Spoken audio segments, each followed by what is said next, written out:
Last class में अभी आज की क्लास नंबर 5 है। जितना भी आपने वेक्टर में पढ़ा हुआ है उसमें बहुत ही थोड़े से क्वेश्चन है। ये भी 2004 2006 वेक्टर ये दिया गया है i cap plus 2j cap plus 3k cap. ये जो वेक्टर दिया गया है मुझे इसी की डायरेक्शन में यूनिट वेक्टर चाहिए। तो आपको पता है कि हर वेक्टर के पास क्या होता है, यूनिट वेक्टर होता है।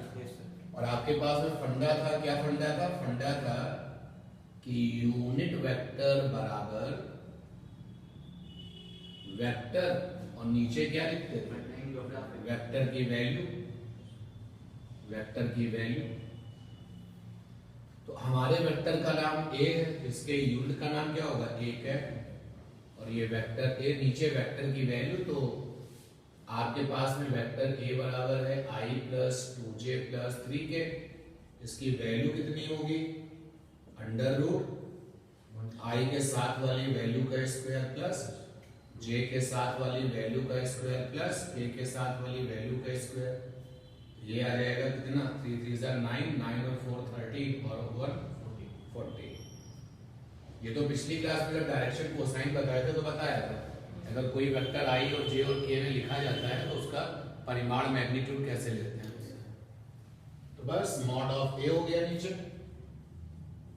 ये आ गया a कैप। वेक्टर a है हमारे पास में i plus 2j plus 3k और नीचे इसका मैग्नीट्यूड है अंडर रूट 40। चाहो तो आंसर यही खत्म कर दो या ऐसे लिख लो, a कैप बराबर 1 upon under root 14 i cap 2 upon under root 14 j cap plus 3 upon under root 14 k cap. ऐसे भी लिख सकते हो। ये आ गया। दूसरा क्वेश्चन देखिए, वेक्टर a है 3i plus j। Vector a है 3i प्लस j। उस वेक्टर का पता करो जिसका मैग्नीट्यूड तो 5 है और डायरेक्शन वही है जो वेक्टर ए की है। तो अगर हम ये कहें कि वो वेक्टर बी है, मान लें कि वो वेक्टर क्या है? बी है। अगर हम ऐसा मान लें कि let vector is B, vector is B जिसका मैग्नीट्यूड 5 है, मैग्नीट्यूड 5 है। क्वेश्चन को देखो, उस वेक्टर का पता करो जिसका मैग्नीट्यूड तो 5 है। तो हमने कहा कि हाँ भाई अब ये मान लेते हैं कि वो वेक्टर बी है और वेक्टर बी का मैग्नीट्यूड क्या है? 5। लेकिन वेक्टर बी की जो डायरेक्शन है वो वही है जो वेक्टर ए की। तो वेक्टर ए की डायरेक्शन का क्या मतलब है? A cap. डायरेक्शन का मतलब क्या होता है? Unit vector. डायरेक्शन का मतलब होता है यूनिट वेक्टर। तो मुझे वेक्टर बी निकालना है, तो फिर से फंडा लगाओ यहां वाला। भाई हमने पढ़ा है कि वेक्टर बराबर होता है वेक्टर की वैल्यू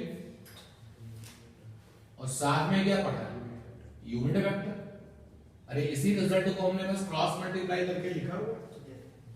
मुझे कौन किसका पता लगाना है? वेक्टर बी का पता लगाना है। तो वेक्टर बी, तो यहां पर वेक्टर बी की वैल्यू और मुझे यहां लिखना क्या चाहिए? बी कैप लिखना चाहिए। लेकिन क्वेश्चन में क्या कहा है? क्वेश्चन में कहा है कि बी कैप की डायरेक्शन वही है जो वेक्टर ए की है, यानी बी कैप इसके बराबर है ए कैप के। फिर क्वेश्चन में देखो कि वेक्टर ए है 3i प्लस j। उस वेक्टर का पता करो। तो हमने मान लिया कि वो वेक्टर कौन है? बी। तो मुझे बी वेक्टर का पता करना है। मुझे बी वेक्टर का पता करना है जिसका कि मैग्नीट्यूड परिमाण कितना है? 5 है और डायरेक्शन वही है जो वेक्टर ए की है। तो वेक्टर बी की डायरेक्शन क्या होगी? B cap. लेकिन क्वेश्चन कह रहा है कि वेक्टर बी की डायरेक्शन वही है जो वेक्टर ए की है, यानी बी कैप की जगह पर क्या लिख सकते हैं? वेक्टर ए कैप लिख सकते हैं। लिख सकते हैं। यहां पर हो गया वेक्टर बी बराबर mod of B. Mod of B 5 हो गया, तो यहां लिख दिया ए कैप। अब ए कैप कैसे निकलेगा? वेक्टर ए दिया गया है तो यहां से हो जाएगा वेक्टर बी बराबर 5 और ए कैप हो जाएगा वेक्टर ए अपॉन में क्या? मॉड ऑफ ये हो गया 5। वेक्टर ए कितना है? 3i प्लस j और मॉड ऑफ ए कितना आएगा? अंडर रूट 10 सीधे लिखते हैं। यस सर, ठीक। ये आ जाएगा आपका वेक्टर बी बराबर 15 by under root 10 i cap plus का 5/√10 जे। ठीक है, उस वेक्टर का पता करो जिसका परिमाण तो 5 है लेकिन डायरेक्शन वही है जो वेक्टर ए की है। तो अगर आपने ये स्टार्ट किया, आपने अपने मन में ये सोचा, आपने अपने रिजल्ट में ये सोच लिया कि भाई वो वेक्टर बी रहा होगा, तो वेक्टर बी का वैल्यू तो 5 है लेकिन डायरेक्शन वेक्टर बी की वही है जो ए की है। ए की डायरेक्शन को किससे लिखोगे? ए कैप से। बी कैप, बी की डायरेक्शन को बी कैप से। तो बी कैप और ए कैप कैसे बराबर। चलते हैं नेक्स्ट क्वेश्चन पर। वेक्टर ए है 3i + 2j और वेक्टर बी है 2i + 3j। Is mod of ए बराबर मॉड ऑफ बी, यानी कि क्या वेक्टर ए की वैल्यू और वेक्टर बी की वैल्यू सेम है? चलो देखते हैं। मॉड ऑफ ए निकालोगे कितना आएगा, सीधे बताओ। √13 लिख सकते हैं ना। और वेक्टर बी का मॉड बताओ, √30। तो हाँ, ये तो बात सही है। यस, मॉड ऑफ ए बराबर मॉड ऑफ बी। फिर दूसरे पार्ट में पूछा गया कि वेक्टर ए बराबर वेक्टर बी, क्या वेक्टर ए और वेक्टर बी बराबर है? तो वेक्टर ए और वेक्टर बी, जब दो वेक्टर आपस में बराबर होते हैं तो कौन कौन सी बातें माननी पड़ती हैं? पहला, वैल्यू में सेम हो, ये लोग वैल्यू में तो सेम है। और दूसरा, डायरेक्शन में सेम हो, ये लोग कैसे है? डायरेक्शन में भी सेम है। भाई जब दो या दो से ज्यादा वेक्टर आपस में बराबर होते हैं, आपने लिखा हुआ इक्वल वेक्टर्स के बारे में कि इक्वल वेक्टर्स का मतलब हो गया डायरेक्शन में एक जैसे और वैल्यू में भी एक जैसे। तो वैल्यू में तो दोनों एक जैसे हैं, तो बात कंफर्म हो गई। डायरेक्शन में क्या एक जैसे है? नहीं। कैसे पता करोगे? कोई भी एक डायरेक्शन कोसाइन निकाल लो। जैसे कि अगर हम वेक्टर ए का डायरेक्शन कोसाइन निकाले, वेक्टर ए का डायरेक्शन कोसाइन, तो वेक्टर ए का डायरेक्शन कोसाइन निकाले कोई भी ए, चाहे अल्फा निकालो चाहे बीटा निकालो। चलो हमने कॉस अल्फा निकाला, तो क्या सीखा था? आई का कोफिशिएंट कितना है? 3 और मॉड ऑफ वेक्टर ए कितना है बेटा? √30। जरा वेक्टर बी का कोसाइन निकालो, direction cosine cos alpha vector B का, तो ये आ जाएगा 2/√30। या दोनों का डायरेक्शन कोसाइन सेम है? तो जब दोनों का डायरेक्शन कोसाइन है, डायरेक्शन कोसाइन का मतलब क्या? डायरेक्शन ही सेम नहीं है।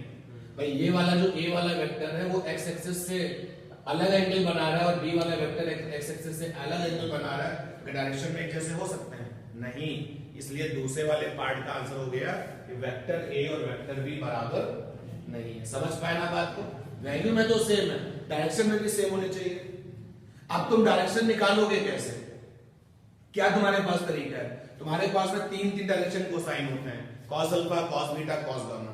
अगर डायरेक्शन कोसाइन सेम आ रही है तो ठीक बात है, पहले हमने चेक किया, पहले ही नंबर में फेल हो गया, कॉस बीटा को चेक करने की जरूरत नहीं है। मान लो कॉस अल्फा सेम हो जाता तो कॉस बीटा भी फिर क्या होता? सेम होना चाहिए, but cos alpha he fail हो गया तो कॉस बीटा को चेक करने की जरूरत। इसलिए डायरेक्शन में ये सेम नहीं है, इसलिए आंसर हो जाएगा इस वाले पार्ट का कि no, vector A not is equal to vector B.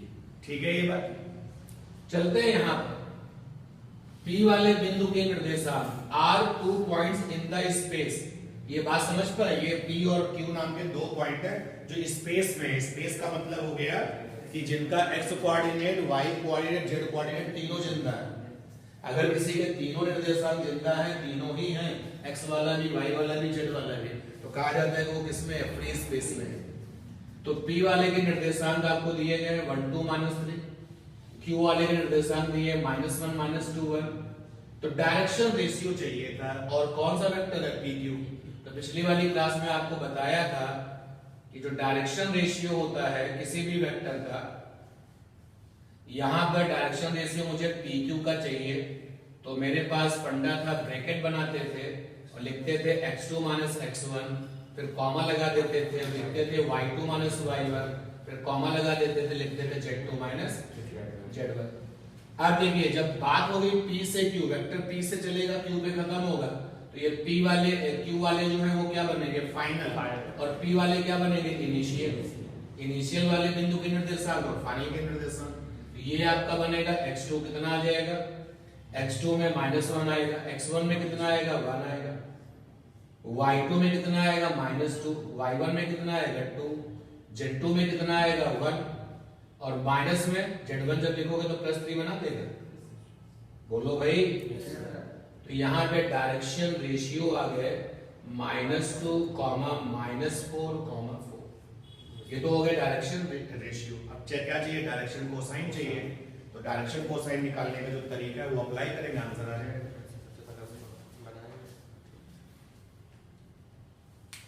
इसमें कौन सा क्वेश्चन था जो तुम लोगों ने अभी तक कौन से किए थे? ये किए थे?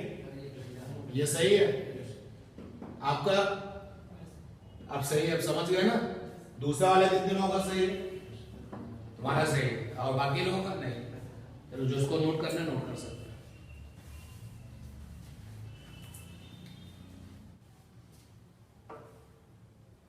सबसे लास्ट वाला भी अधूरा है क्योंकि डायरेक्शन रेशियो तो निकल चुके हैं। अच्छा, डायरेक्शन कोसाइन निकालने तो वेक्टर PQ क्या होता है? वेक्टर PQ होता है I क्या? तो यहाँ क्या लिखा जाता है? डायरेक्शन रेशियो तो होता है वो। डायरेक्शन रेशियो कितना आएगा? -2। और यहाँ होता है J। यहाँ क्या लिखा जाता है? डायरेक्शन रेशियो, जिसको y2 - y1 कहते हैं। कितना आएगा? -4। और प्लस K का यहाँ क्या लिखा जाता है? Direction ratio. कितना आएगा? 4। लीजिए आपके पास में वेक्टर PQ आ गया, और वेक्टर PQ के डायरेक्शन कोसाइन यानी कि L = cos अल्फा, I का कोएफिशिएंट नीचे मॉड ऑफ वेक्टर। तो चलो भैया मॉड ऑफ PQ भी निकाल लिया जाए पहले।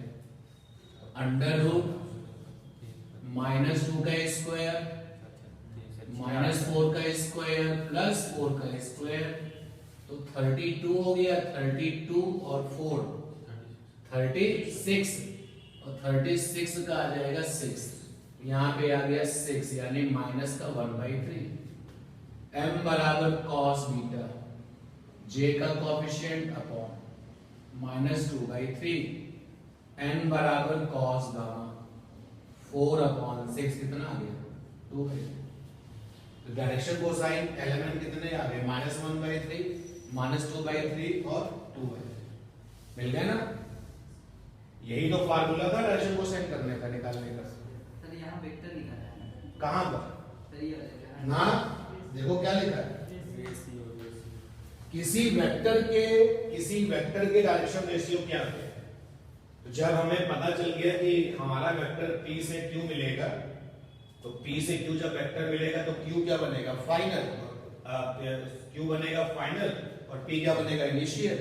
तो इसके जो कोऑर्डिनेट्स होंगे वो क्या लिखेंगे? Final, final, final. x का फाइनल, y का फाइनल, z का फाइनल। तो डायरेक्शन रेशियो क्या हुआ करते थे? ये दो वेक्टर्स को मिलाने पर, दो पॉइंट्स को मिलाने पर जो बनने वाला वेक्टर्स होता था।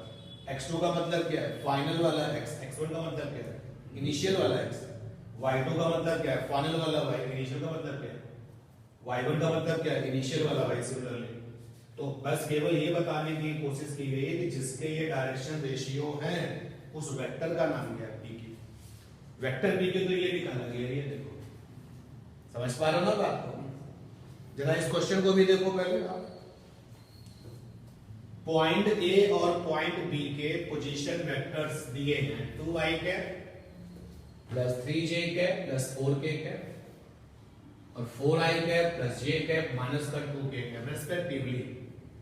तो पॉइंट्स AB को मिलाने पर इसके मिड पॉइंट का पोजीशन वेक्टर क्या होगा? और अभी मैंने आपसे क्वेश्चन पूछा था कि अगर कोई कहता है कि उसके पास में पोजीशन वेक्टर है तो किसी भी पॉइंट का पोजीशन वेक्टर होना मतलब उस पॉइंट का क्या होना? कोऑर्डिनेट। अगर आपको कोऑर्डिनेट्स दिए जाते हैं, मैं इस पॉइंट का पॉइंट देता हूं x1 y1 z1 और दूसरे वाले को देता है x2 y2 z2, तो मिड पॉइंट के कोऑर्डिनेट क्या होते हैं? x1 plus x2/2 y1 plus y2/2 plus z1 plus z2/2। ये हमें पहले से ही पता है। इस क्वेश्चन में आपके पास में दो पॉइंट है A और B। ये A है, इसका पोजीशन वेक्टर दिया गया है RA। ध्यान देंगे। और RA हमारे पास में कितना है? RA हमारे पास में है 2i cap 3j cap 4k cap. ये RA हो गया। एक दूसरा पॉइंट है हमारे पास में B। इसका पोजीशन वेक्टर दिया गया है आरबी, तो आरबी की वैल्यू हो जाएगी आपकी 4i कैप प्लस जे कैप माइनस का 2k कैप, और AB को हम मिलाते हैं, AB को हम मिलाते हैं, तो AB का जो मिडिल पॉइंट है, मान लेते हैं मिडिल पॉइंट का नाम N है, ये आपका मध्य बिंदु है, मिडिल पॉइंट, मिडिल पॉइंट, इसका पोजीशन वेक्टर पूछा गया है।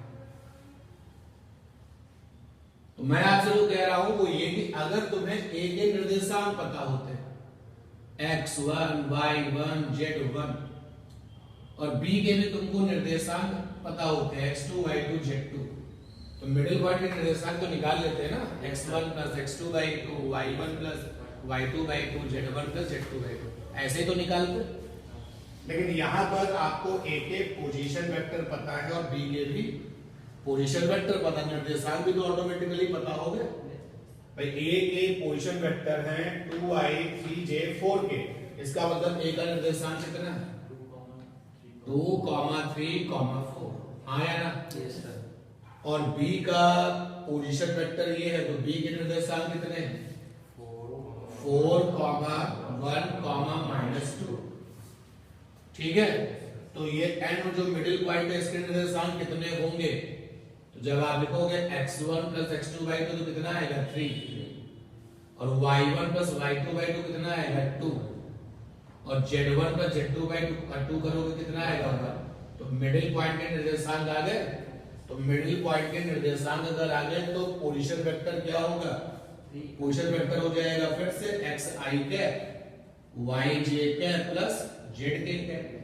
तो x कितना है 3, i कैप y कितना है 2, और z कितना है, z की वैल्यू कितनी है 1, यानी कि आ गया कि नहीं आ गया? तुमने क्या किया? तुमने पहले पोजीशन वेक्टर से निर्देशांक पकड़े और उसके बाद में अपना वही पुराना ज्योमेट्री वाला जो फंडा था वो लगाया और बात बन गई। अगर हम ये सब ना करते, निर्देशांक ना निकालते, तो देखो Rn मिडिल पॉइंट के पोजीशन वेक्टर को निकालना है। मिडिल पॉइंट n का पोजीशन वेक्टर, पोजीशन वेक्टर आपने लिखा Rn, तो ऐसे भी निकाल सकता था, A का पोजीशन वेक्टर प्लस B का पोजीशन वेक्टर बाई 2, देखना आंसर वही आने वाला है। मतलब जिन दो पॉइंट के मिडिल पॉइंट का पोजीशन वेक्टर चाहिए तो उसको निकालने का ये फंडा भी है। A का पोजीशन वेक्टर कितना है 2i 3j 4k, और B का कितना है 4i प्लस j -2 के नीचे बाई 2, तो ये आ जाएगा Rn बराबर i एक साथ करो कितना आएगा 6i, j और j एक साथ करो कितना आएगा 4j, k और k एक साथ करो कितना आएगा 2k, अपॉन में 2 को हर एक में डिवाइड कर दो, हर एक के साथ 3i cap 2j cap plus. तो फ्यूचर के लिए एक बात तुमने सीख ली क्या? अगर मुझे दो बिंदुओं के निर्देशांक हैं, पोजीशन वेक्टर्स पता है, तो उसके मिडिल पॉइंट का पोजीशन वेक्टर बराबर इसका प्लस इसका, और नीचे बाई क्या कर देंगे 2, ठीक है। इससे नहीं कर सकते तो आप कोऑर्डिनेट पर कर दीजिए, जो निर्देशांक आपने कोऑर्डिनेट पकड़ा है उससे भी कर सकते हैं, ठीक है, नोट कर लीजिए।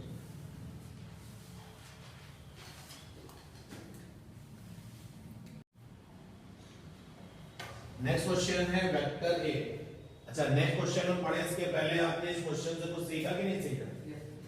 अगर हमें दो बिंदु दिए जाएं और उनके पोजीशन वेक्टर स्थिति सदिश दिए जाएं और मिडिल पॉइंट का पोजीशन वेक्टर स्थिति सदिश पूछा जाए, तो हमारे पास फंडा है दोनों के जो स्थिति सदिश है उनका सम बाई 2, और कोऑर्डिनेट निकाल के करना चाहो तो उससे भी कर सकते हो।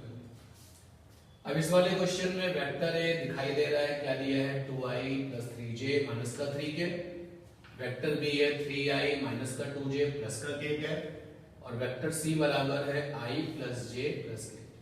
देखो ये क्या बता रहा है कि हमने इनको ऐड किया, यानी हमने पहले क्या लिखा है, माइनस ए लिखा है, प्लस फिर बी में हमने किसका मल्टीप्लाई किया है, 2 का मल्टीप्लाई किया है, प्लस किया है, और सी में हमने फिर 3 के मल्टीप्लाई को किया है, सबको प्लस करके फिर क्या ले लिया, मॉड।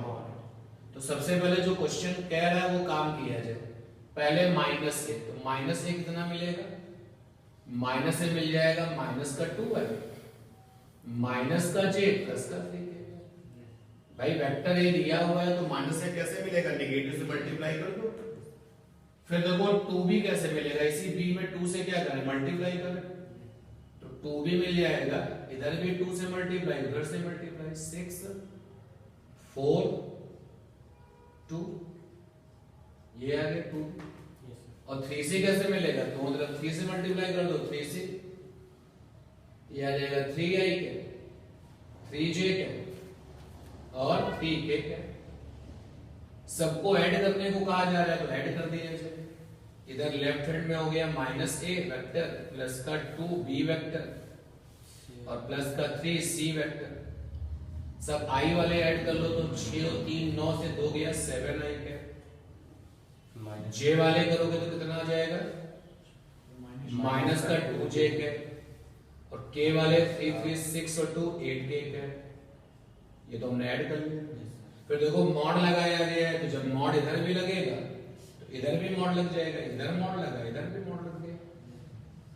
और इधर जो राइट हैंड साइड में जो चीज आपको दिख रही है, ये भाई कुछ चीज आई और जे और के में अगर लिखा हुआ है और उसका अगर मॉड लेना है तो कैसे, अंडर रूट आई के कोएफिशिएंट का स्क्वायर, आई का जो गुणांक है तो 7 का स्क्वायर माइनस 2 का स्क्वायर प्लस 8 का स्क्वायर, 8 64 4 और 49 कितना हो जाएगा 70, और ये 9 7 4 100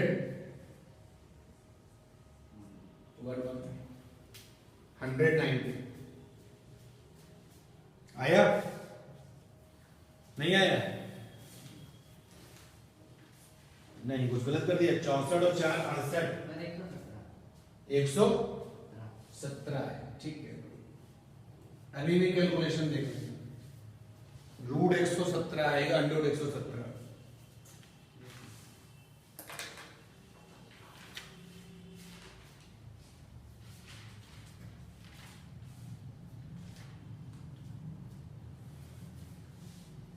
कोई दिक्कत, देखिए पता लगाते हैं कि जो एडिशन है, वेक्टर्स का जो एडिशन है, तो वेक्टर एडिशन इज कम्यूटेटिव,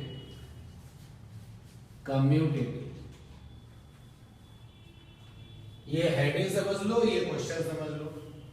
अगर कह रहा है, पूछ रहा है कि कम्यूटेटिव है क्या, तो दिखाना है कि कम्यूटेटिव है कि नहीं।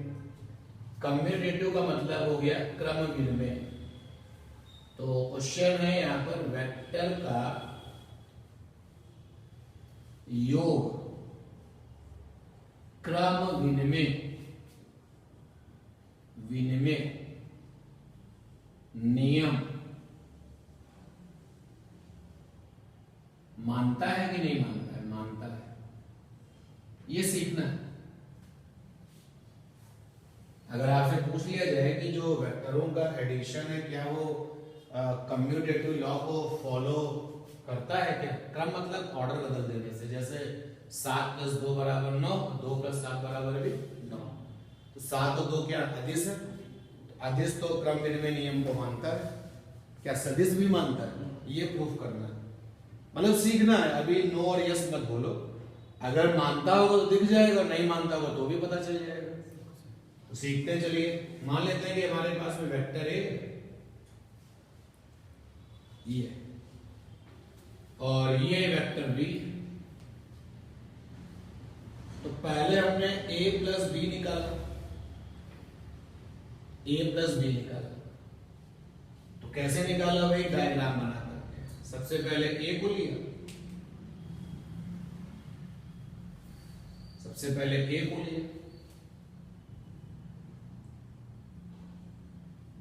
इसके बाद हमने b को लिया, फिर b को ले लिया, और ये हमारा रिजल्टेंट हो गया, परिणामी हो गया।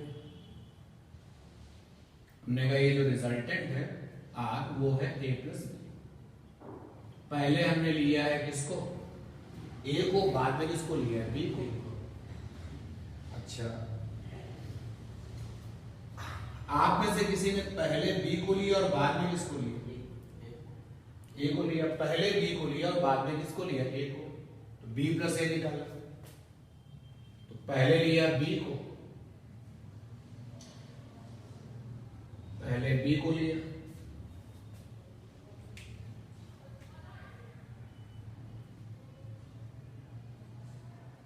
और बाद में किसको लिया, ए को लिया।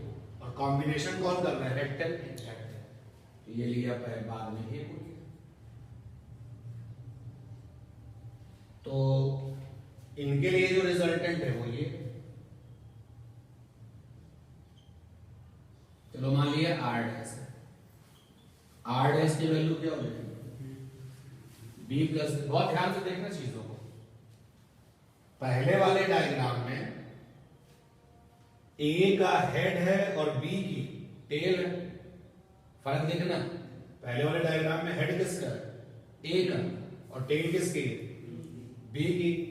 और दूसरे वाले डायग्राम में हेड किसका है, बी का, और टेल किसकी, ए की। अभी दोनों डायग्राम बनाकर के रिजल्टेंट निकाल दिया गया। अब हमने इसी डायग्राम को दोबारा से अलग से कॉपी किया, इस वाले डायग्राम को, या इसको भी आप दे सकते हो, कोई समस्या नहीं है। मैंने इस डायग्राम को कॉपी किया, तो मैंने लिखा है यहां पर ए है, ये ए है, और ये बी है,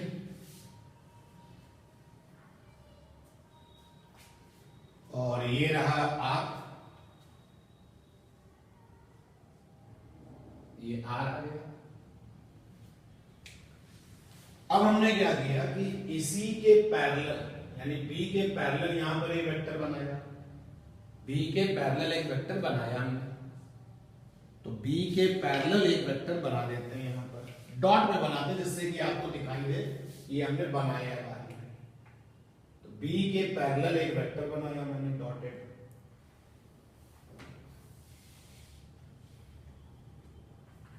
ये वेक्टर है बी के पैरेलल,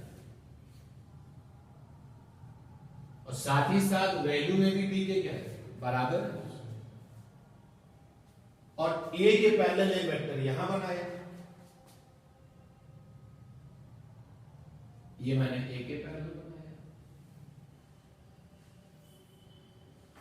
समझना बात को।